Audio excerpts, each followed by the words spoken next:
Alright, it's that time on the show where we check up on Johnny Champion. As you know, Johnny Champion has been traveling around the world, competing in the top promotions and winning the top prizes, and a quest to get all the gold he can, I guess. So this week he traveled to Australia, where he competed in KWW, otherwise known as Kangaroo Wallaby Wrestling, where he competed in one of their top tournaments, the G2 Cliffhanger Climax, and he actually won it as well. He won their top prize, the Wallaby Cup.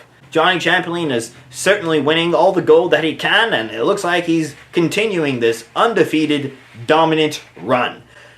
But Johnny, there's something you should know, and that's what Mr. Boss has to say, because apparently Mr. Boss has something to say right now. Mr. Boss, let's cut to you.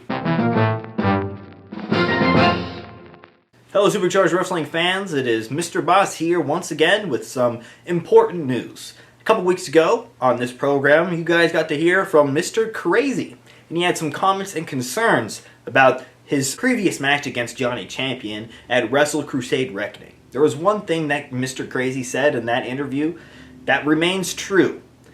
Johnny Champion does in fact owe Mr. Crazy a rematch. You see, Johnny Champion holds the Extreme Backyard Fighting World Championship.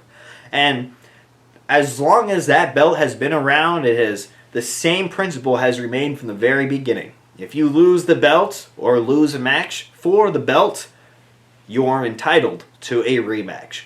One rematch.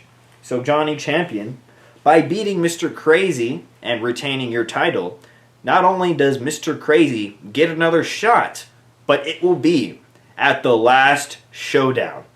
And mind if I spice things up a little bit? In your previous encounter, it was an Iron Man match. So, in this match, it will be a no time limit. 2 out of 3 falls match for both the Extreme Backyard Fighting World Championship and the SuperCharged Wrestling World Championship. Johnny Champion, Mr. Crazy going at it once and for all in our main event. Oh, and a contract signing for the match will take place on the next episode of Wrestle News Weekly.